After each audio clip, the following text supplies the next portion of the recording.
मेरे प्यारे मित्रों, मैं राजनंदन प्रसाद एक बार फिर आपके सामने। मित्रों, नियोजित शिक्षकों की एकता का एक परिचय आज पटना में देखने को मिला। पटना के ग्रामीण इलाकों से लेकर के शहरी क्षेत्रों तक के शिक्षक एक जगह इकट्ठा हुए, अपनी आवाज को बुलंद किए। लोगों ने एक सुर में नियोजित शिक्षकों के पक्ष में अपना समर्थन व्यक्त किया और सारे नियोजित शिक्षक एक सुर में एक बात कहते रहे कि हम नियोजित शिक्षक हैं, नियोजित शिक्षक बने रहेंगे। हम सक्षमता के चक्कर में नहीं पड़ेंगे, विशिष्ट शिक्षक नहीं बनेंगे। वहां एक बात बहुत जोरदार ढंग से नियोजित शिक्षकों ने उठाई कि हम नियोजित शिक्षक हैं, हमें कालबद्ध प्रोन्नति, हमें स्नातक प्रमोशन का लाभ, प्रधानाध्यापक में प्रमोशन, विशिष्ट प्रधान शिक्षक में मेरा प्रमोशन होगा। आने वाले समय में सरकार जितना ही विलंब कर ले, माननीय उच्च न्यायालय का भी आदेश स्पष्ट है, सरकार उस आदेश के बाहर नहीं जा सकती। विलंब हो सकता है, लेकिन ऐसा नहीं कि हम पर वो कानून लागू नहीं होगा। हम प्रधानाध्यापक भी बनेंगे, स्नातक का प्रमोशन भी प्राप्त करेंगे और वरीय शिक्षक यानी प्रधान शिक्षक भी बनेंगे। मित्रों, वो चीज विशिष्ट शिक्षकों को नहीं प्राप्त होने जा रही है। ठीक है, विशिष्ट शिक्षकों जो 2020 के बाद बहाल हुए हैं, निश्चित तौर में उनके लिए फायदे की बात है। तमाम शिक्षक यही बात कह रहे थे कि 2000 के बाद जो नियोजित शिक्षक जिनका वेतन 30,000 से कम था, उन्हें इसका लाभ मिलेगा।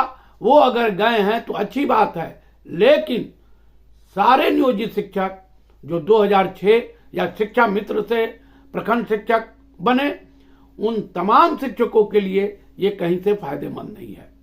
इसलिए इन लोगों ने हंसी मजाक में ही सही, लेकिन लोग कहते पाए गए कि ये तो मामूली शिक्षक हैं, ये मामूली ही बने हैं और मामूली ही रह जाएंगे।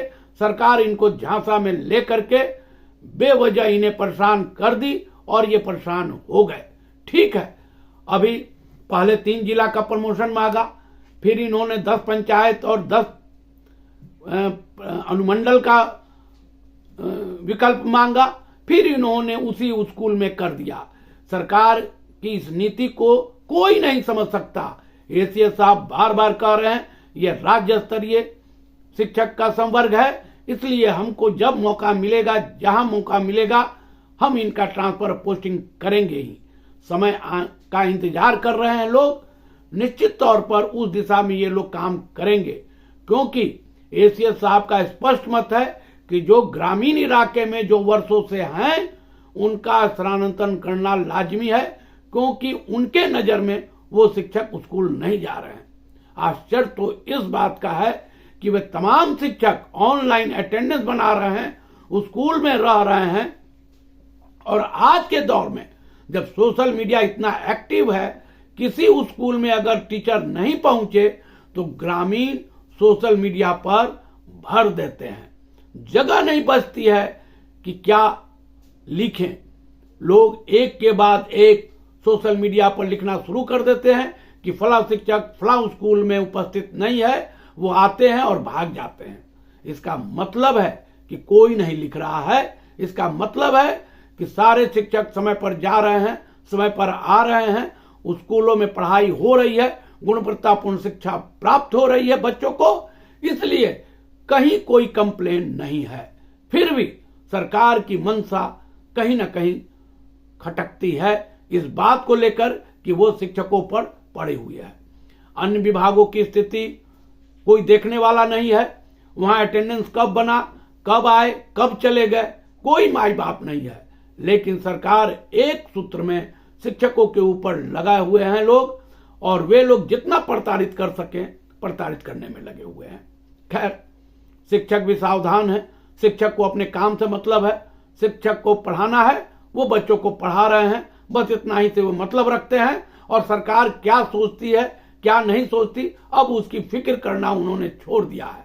हाँ, ये जरूर है कि नियोजित शिक्षक नियोजित रहने में ही उनको दिलचस्पी दिख रही है।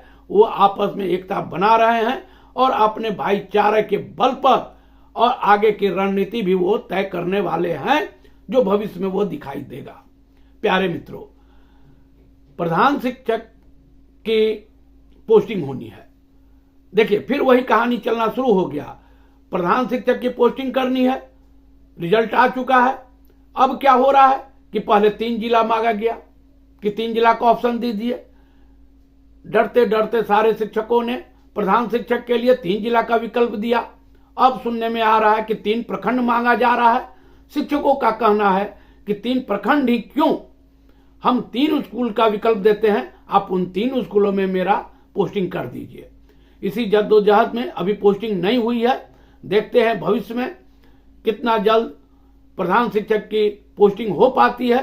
सरकार भी लगी हुई है और शिक्षक भी अपने स्तर से लगे हुए हैं। प्यारे मित्रों, पश्चिम चंपारण के डीओ साहब नपने वाले हैं। हो सकता है कि किसी वक्त वो नप जाएं। मित्रों, उनकी कितनी भागीदारी है ये तो मैं नहीं जानता, पर इतना सच है कि स्कूलों में बेंच और डेस्क की खरीद एक केंद्रीय योजना के तहत की गई थी। एजेंसी को सेट किया गया था और उस एजेंसी को जिलावार सूची दे दी गई थी। हर एजेंसी अपने अपने जिले में बेंच और टेबल का उन्होंने व्यवस्था किया, स्कूलों में पहुंचाया और प्रधानाध्यापक से या प्रभारी प्रधानाध्यापक से उन्होंने चेक लिया। अब इसमें ये तो जांच का विषय है, कौन दोषी है, कौन कितना दोषी है। लेकिन एक बात मैं स्पष्ट कह देना चाहता हूं कि जो भी व्यक्ति दोषी हो उसे कड़ी से कड़ी सजा मिलनी चाहिए, क्योंकि जो बेंच और टेबल की जो पूर्ति की गई है वो कहीं से भी गुणवत्तापूर्ण नहीं है और कहीं से भी उसको जायज नहीं ठहराया सकता। इसलिए प्यारे मित्रों, सरकार का ये कदम सराहनीय है कि वो इस तह तक जाने का प्रयास कर रही है कि किसने गलती की, किसने रिश्वत खाई, किसने रिश्वत देने के लिए प्रेरित किया, वो तह तक जाने में एकदम अब सक्षम है सरकार। और मुझे उम्मीद है कि बहुत जल्द बड़ी मछली पकड़ी जाएगी। प्यारे मित्रों, आप सभी जानते हैं कि ठंड का प्रकोप अभी घटा नहीं है। इसी ठंड में शिक्षकों को ट्रेनिंग का भी कार्यक्रम बन गया है। ये ट्रेनिंग 20 से लेकर के 24 तक हर प्रत्येक जिला में लगभग दिया गया है ट्रेनिंग करने के लिए। ये अच्छी बात है, शिक्षकों को समय समय पर ट्रेनिंग होना चाहिए क्योंकि उनका भी विकास होता है। लेकिन एक बात जरूर कहना चाहूंगा कि पिछले 15 दिन से स्कूल बंद है, बच्चे नहीं आ रहे हैं और बच्चे नहीं आ रहे हैं फिर भी शिक्षक जा रहे हैं। आज अगर शिक्षकों को थोड़ी राहत दी गई होती तो शायद शिक्षकों में एक नया उत्साह होता, वे ट्रेनिंग भी करने समय पर जाते और जिन शिक्षकों को ट्रेनिंग करने के लिए उनका नाम नामित नहीं है वे लोग स्कूल पहुंचकर बच्चों को पढ़ाते। समय भी जैसा कि पटना में जानकारी मिली है 9:30 बजे से 3:30 बजे तक स्कूल का परिचालन करना है।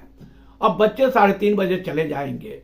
अब ये बहुत सारे शिक्षकों से आज फोन पर बातचीत हुई, उन्होंने कहा कि मुझे पता नहीं है कि बच्चे तो 3:30 बजे चले जाएंगे लेकिन शिक्षक 3:30 बजे जाएंगे कि 4 बजे जाएंगे, इसका कोई स्पष्ट आदेश विभाग की तरफ से नहीं है।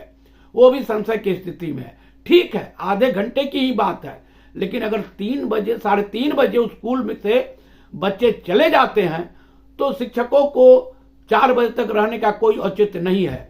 मुझे उम्मीद है कि सोमवार को निश्चित तौर पर विभाग से कोई दिशा निर्देश आ जाएगा कि 3:30 बजे जब बच्चे चले जाएंगे तो शिक्षक भी 3:30 बजे अटेंडेंस बना करके अपने घर वापस जा सकते हैं। अगर ऐसा नहीं होता है तो निश्चित रूप में यह दुर्भाग्य का विषय होगा, क्योंकि शिक्षक भी कोई लोहे के बने हुए नहीं है, वो भी हाड़ मांस के ही बने हुए हैं, इसलिए उन्हें भी ठंड लगती है। अगर वो आधे घंटे भी समय से पहले चले जाते हैं तो निश्चित तौर पर उनको भी शारीरिक रूप से परेशानी कम होगी।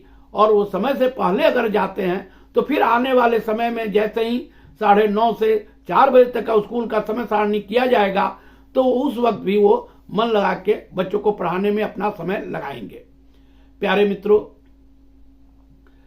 शिक्षकों में एकता बनी रहे, नियोजित शिक्षकों में एकता बनी रहे, इसलिए सारे शिक्षक अब आपस में एक दूसरे से बात कर रहे हैं और एक दूसरे का उत्साह बढ़ा रहे हैं।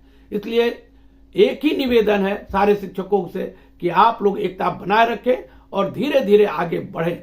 निश्चित तौर पर सरकार आपकी बातों पर ध्यान देगी और आपको उन तमाम सहूलियत मिलेगी। मैं राजनंदन प्रसाद बार बार आपसे निवेदन करता हूं कि आप मेरे वीडियो को देखिए, ज्यादा से ज्यादा शेयर कीजिए, सब्सक्राइब कीजिए, लाइक कीजिए। धन्यवाद, बहुत बहुत धन्यवाद। जय हिंद।